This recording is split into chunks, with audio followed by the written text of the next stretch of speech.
মানুষ যে কত রকমের মুখোশ পরে থাকে তা কিন্তু কাউকে দেখলে বোঝার উপায় নেই। একজন মানুষের অনেক রকম আচার আচরণ ব্যবহার হতে পারে, একটু খেয়াল করলেই বুঝবেন কোন মানুষ কেমন।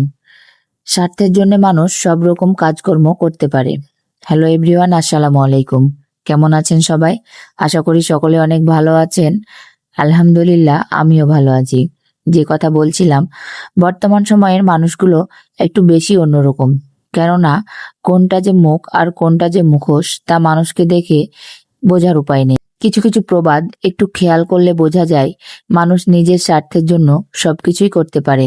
যেমন ধরেন, কাউকে যদি কোনো খাবার দিয়ে উপকার করি, তাহলে সে খাওয়ার পরে খাবারগুলো গলা থেকে নামতেই পারবে না, সে আপনার কথা ভুলে যাবে।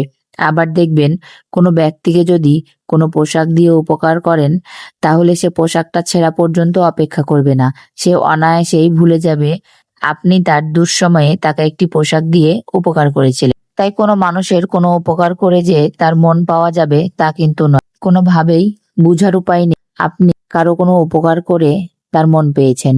টাকা পয়সা দিয়ে কখনো কারো ভালোবাসা অর্জন করা যায় না।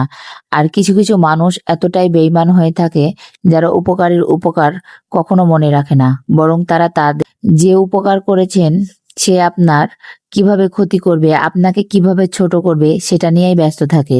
জন্মের পর থেকেই বাবা মায়ের মুখে শুনে এসেছি, কারো উপকার করলে প্রতিদান তো কোনো কিছু আশা করতে হবে না, বরং এটাই ভাবতে হবে যার আমি উপকার করেছি সে অবশ্যই আমার ক্ষতি করবে।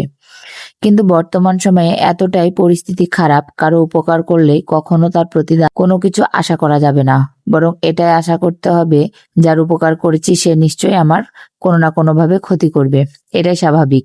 কোনো এক সময় কোনো এক ব্যক্তির অনেক উপকার করেছিলাম, সে বিনিময়ে আমার ক্ষতি করেছে, এমনকি আমার নামে এটা সেটা বানিয়ে বানিয়ে এত আজে বাজে কথা ছড়িয়েছে যা কখনোই বলবার মতো না।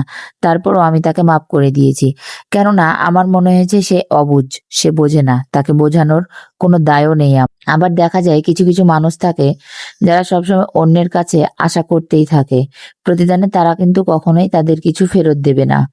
এমনকি মনে হবে ঠিক যেন বাবার সম্পত্তি ব্যবহার করছে, কৈফিয়ত দেওয়ারও প্রয়োজন মনে করে না।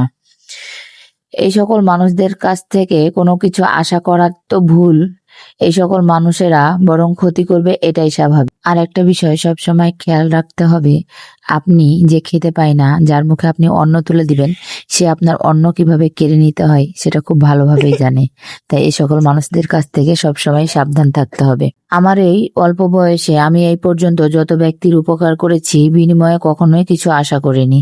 তারপরও আমি শুধু তাদের কাছ থেকে প্রতিদানে ক্ষতি ছাড়া আর কিছু পাইনি। তো আজকের মতো সবাই ভালো থাকবেন, সুস্থ থাকবেন এবং নিজের প্রতি খেয়াল রাখবেন। Tata and take care. Allah হাফেজ।